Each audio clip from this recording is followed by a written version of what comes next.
Hi, and welcome to a completely out of the norm video for this channel. If you're new here, my name is Skitty and I'm a 3D animator for children's television.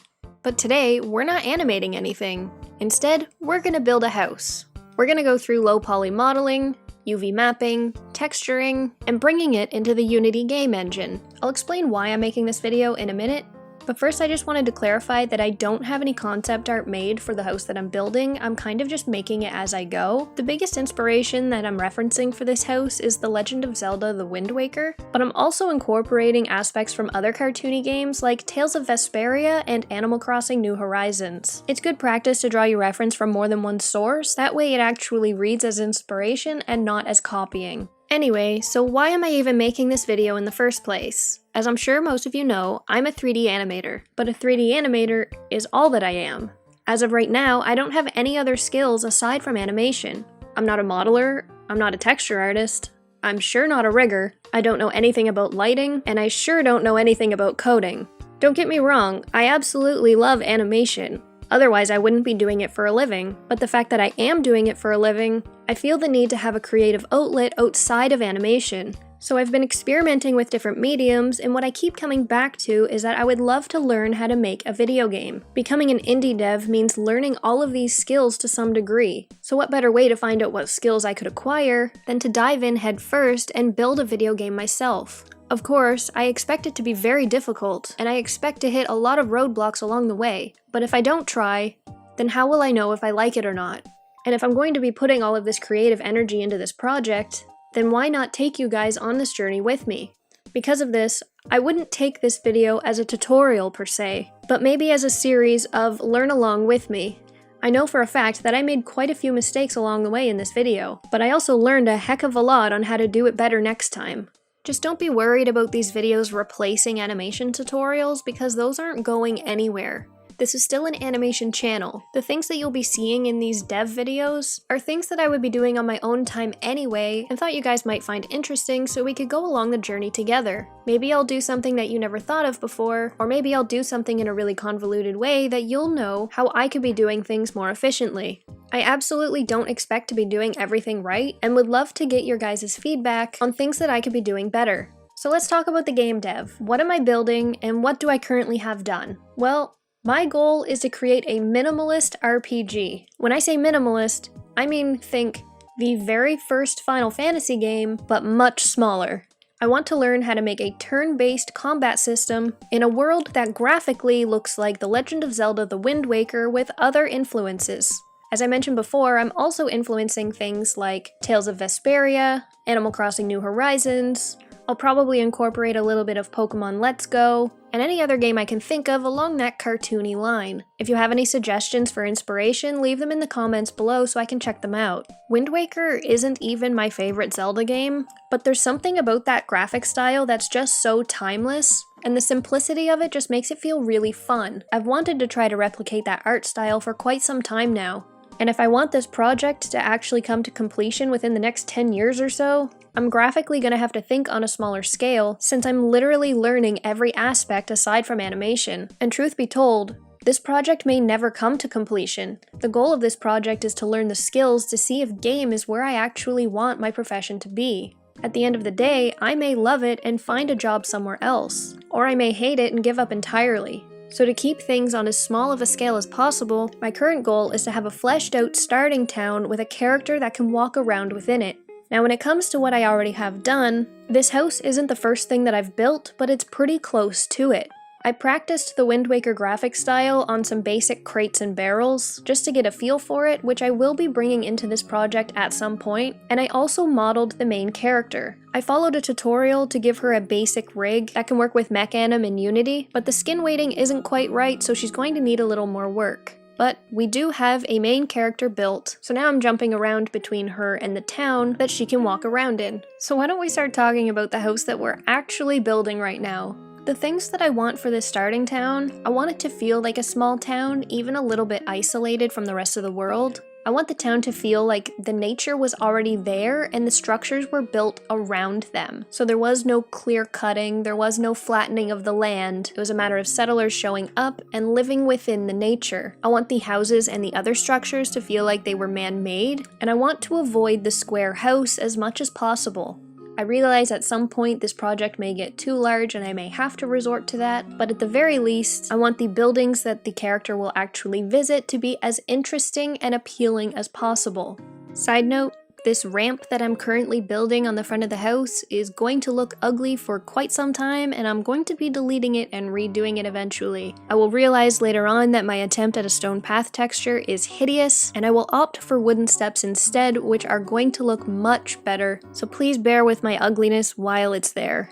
I'm not worrying about what the inside of the house is going to look like because I'm going to be blacking out the doorways and the windows, and if the character is able to go inside of that building, it's going to be a different scene altogether. That way I don't have to worry about how small the space inside of it is. Since we've been on the topic of the future plans for this channel, I just wanted to mention that I'm in the middle of 3 very large, exciting projects for the channel, one of which being a very large, in-depth tutorial that I'm guessing is going to be around the 1 hour long mark. So I really hope that you guys find that one useful, and look forward to the 2 that I'm not going to talk about as well because they are pretty exciting things. But outside of that and the game dev videos in general, I'd still like to branch out to create some videos and tutorials outside of Maya content. Maya is my weapon of choice, it always will be, it's what I'm comfortable with, and it's just an all-around great program, but I've also been brushing up on my skills in programs like ZBrush and Sprite in hopes to bring content and tutorials on those programs as well. I've been really interested in pixel art lately, and pixel animations are turning out to be quite fun.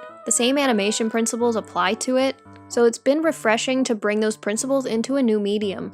I'd love to hear from you guys if you're actually interested in seeing this other content that isn't in Maya, or even if you're not interested. I'm not looking to change the focus of this channel's content, but I am looking to mix it up a little for a nice break in between animation projects. So if you like the idea, if you don't like the idea, please let me know in the comments below. And if you have any suggestions on programs or other topics that you'd like me to cover in future videos, leave that in the comments below as well. Or better yet, if you haven't joined the Discord yet, use the link in the description to join the Discord community, and leave your suggestions in the channel called Suggestion Box. I can always make videos on topics that I think you guys want to learn about, but where I'm on the creator side and not the viewer side, I may not know exactly what it is you guys actually want to learn about. So it would really help me shape the content for you better if I had your input on what you actually want to learn. Now that we're nearing the end of the UVing, let's actually talk about UVs. I did a terrible job with the UVs on this house. This is one of the things that I will definitely do better next time. I wasn't thinking about the fact that with this cartoony style, all of the boards are going to have the same wood texture, so I laid them all out individually, as you can see, with these tiny T's everywhere, when I could have just overlapped them since they're using the same texture. I'm not going to realize until after I've done the texturing that with them so small, their resolution is pretty bad, and I'm gonna have to play cleanup to make all of the T's larger, filling the same area. So in the future, I'm just going to have to make a large section of my texture be this wooden texture, so that I can just offset the UVs while occupying the same space. At this point of the process, I thought that I was going to be bringing this model into Substance Painter, which I've never actually used before, and I thought that I was just going to be able to play around with it and figure out the basics to get the texturing done in a 3D way. I very quickly realized that I'm not going to be able to figure this out on my own without watching a bunch of tutorials first, so if I wanted to get this house done in a reasonable amount of time, I was going to have to go back to what I do know, which is texturing by hand in Photoshop. This is obviously not ideal because you can't see it on the model without exporting from Photoshop and importing into Maya, but I was looking at this as a temporary solution to get the texturing done, and I will definitely be watching tutorials to figure out Substance Painter in the future. I already had a few base textures made previously when I was trying to replicate the Wind Waker graphic style, so you're gonna see me pull in a few textures like the wooden planks, the edge of the boards. I had a texture for a log of firewood that I pulled in for the wooden beams. The straw that you see for the sides of the house wasn't done previously, but I didn't have that part recorded because it took me a really long time to get it looking the way that I wanted. What you're seeing right now is the mistake that I talked about earlier, where I'm putting a whole bunch of tiny textures instead of making one big one and putting all of the UVs in the one area. Don't do this. If you're gonna make your textures in Photoshop, you still want to utilize your space properly, which I didn't do here. The smaller each item is on the screen, the worse the resolution is going to be when you bring it back into Maya. The only time that you should consider doing it this way is if you need every single plank to look completely different.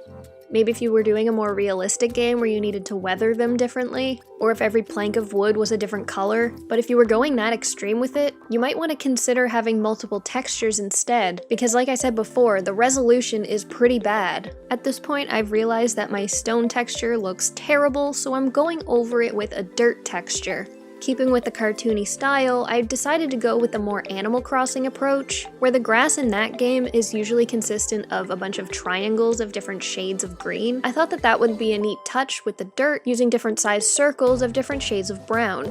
Now we're finally done with that disgusting stone slab, and we're adding in the wooden steps, which I think actually turned out pretty okay.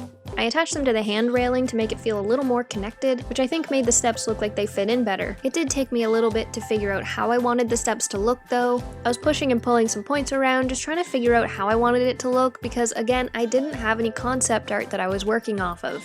In hindsight, I probably should have, but I am someone who struggles quite a bit with perspective drawing, so I find it much easier to just dive in with a cube and see where it takes me.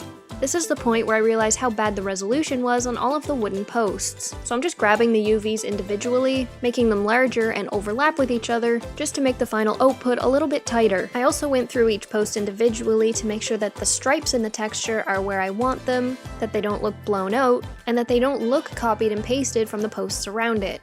Now I'm going in and doing a texture for the straw roof. I don't think that this texture turned out looking bad, but I will realize near the end that the lines on the very outside of the texture get too close to the edge of the roof, which stretches the UVs in a really awkward way. So it will be here for quite a while, but by the end, I will delete that final row.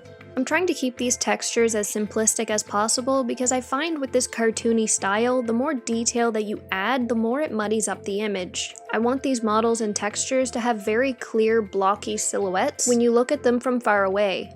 I want them to look recognizable with just a passing glance. So even though this is supposed to be a straw roof, I don't want to put in too many details to clearly get that idea across. I want the idea to be clear in a more simple way than that. So instead, I'm just going to use the proper coloring, some strokes to show the direction that the straw is moving in, and some basic blocked shading. Where this is only one texture, implying that there's 3 layers here, when we bring it into Unity, we're not going to be able to bank on that lighting to give us shading on the roof.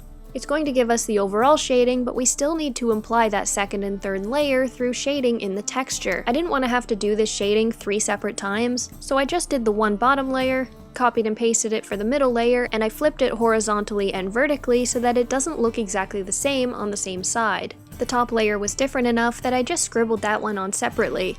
Now it's time for the initial test to bring the model into Unity. Even though we already did the texture, it's not on the proper material while in Maya. This is because I downloaded a toon shader from the Unity Asset Store, which is a free shader, and I will post a link in the description on where you can get it for yourself. But this toon shader allowed me to import my own texture on top of it, so that all needed to be plugged into each other before we could figure out what it's going to look like. Next step was building the basic texture for the ground. I again opted for the Animal Crossing style, the only difference being circles instead of triangles. It was very quick and simple to pull off, because you only have to make a small chunk of the circles, and then just keep duplicating them and flipping them vertically or horizontally or both, and rotating them around so that they feel different enough. Then I went around the edge of the texture and I erased all of the circles that were cut off on the edges, that way it could tile properly. After that, all I did was put some splotches around with some different shades of green to add a bit of variation. Next, it was time to make some green stuff. I started with some leaves because I wanted to wrap them around the posts of the balcony. I'm sure it's bad practice to get into these small details this early, but the world building is the part that I'm the most excited about when making this game. So if by the end all I end up with is one really fleshed out town, I'm going to feel proud of that one fleshed out town. I really want this town to feel lived in, and as I said before, I want it to feel like it's one with nature. For now, I only added the leaves to 2 different spots of the house, but I'll probably add it to more sections later. Next, I made 4 different blades of grass and 1 section to be used to make the bush. I really like the look of the tall grass in Wind Waker and how it moves out of the way when Link walks through it, so this is something that I want to try to replicate with my game. The texturing on these was done very simply, with a main color, a basic stroke for a highlight, and the shade shading on the bottom. Once those were all drawn in Photoshop, I went back to Maya and created some planes with as few polys as possible to add each of the 4 blades of grass with a couple of extra polys to allow a bend and a curl in it. I wasn't stuck with just the 4 blades of grass because if you duplicate one, you can always mirror it, scale it, make it fatter, rotate it, or move it to the other side to add variation without it looking twinned. I'm only going to be bringing one of these into Unity, but I did duplicate the cluster of grass to put a couple more around just to see how it's going to look.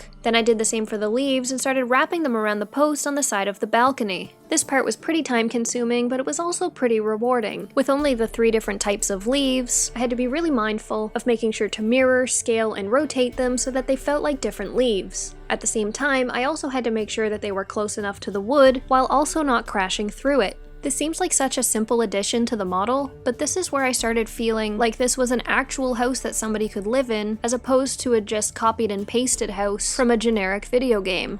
It's little details like this that I want to keep adding to the town to make it feel more fleshed out. I especially like how the leaves turned out when lined up along the banister. I stopped myself at this point from adding more leaves around the house, but seeing it along the banister made me want to go hog wild. Next was the bush, which didn't really look that good until I brought it into Unity. It really needed the toon shader in order to look okay, especially where Maya's transparency made it difficult to see what layers were on top of other layers. The fact that I could see through each leaf made it hard to judge where each one should go. After I made the one main row of them, I duplicated them and rotated them in world space to cut on a little bit of time here. After I had all of the leaves lined up, I created a sphere and cut it in half, reducing the polys to a reasonable amount to put on the inside of the bush with the texture of the main leaf just to make sure that we can't see straight through the bush. Now back in Unity, we can bring in all of our newly created assets, starting with the ground plane. It took me a little bit of messing around to get the ground plane how I wanted it to be, but I ended up going for a 10 by 10 tile on a regular plane. I haven't looked into actual terrain creation yet, which is probably going to be my next step, so I'm not sure if a ground plane was how I was supposed to go about this. But right now the goal was to bring the house into a scene to set it up for this video. The scene that I'm playing around in is not the scene that I will be using for the game, so I'll have to get this stuff figured out before I move on to the real project.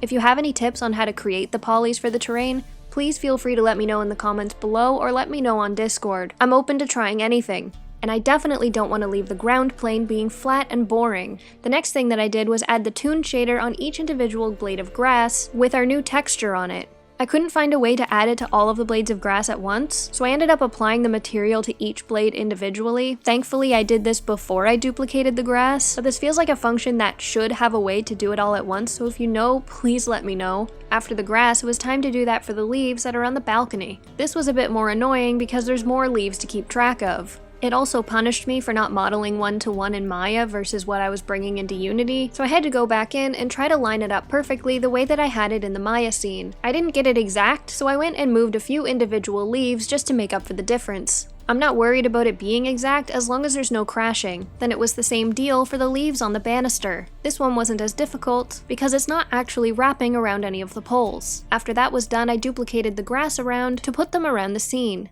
One thing I'm always keeping in mind when I'm working in television is that the intersection of an object going through the ground, especially when the ground is flat, is very ugly. So what you want to do is try to break up that flat line by putting foliage and other objects just along that line. So by duplicating the grass, I can break up the line from the house going through the ground to make it look a little more organic. The same can be said about the horizon line, which I will fix shortly. Next, I'm just adding some crates around just to give a little more life. Then it's on to the bushes. Once I got the toon shader on each of these leaves for the bush, I started to feel like I might actually keep this. Before I was considering scrapping it and starting over from scratch, but with the transparency working properly, it turned out to be a pretty decent set piece. I did have to move some leaves around though to make up for the weird transparency issues we were having in Maya. Then I duplicated the bush just to have one on the other side. This is when I realized the planter on the balcony was empty. We need to add some flowers, but that also means we need to build some. I want them to be as low poly as possible, but I also don't want them to just be a flat 2D card. So back in Maya, I created some 3D stalks using as few polys as possible. When it comes to the flower, it will be a 2D card, but with a couple extra polys to allow some bend in it. Back in Photoshop, I made one as simple as possible. A circle for the center, then an oval for the petal, with the warp tool to give it some curvature, then duplicate it around and some basic shading.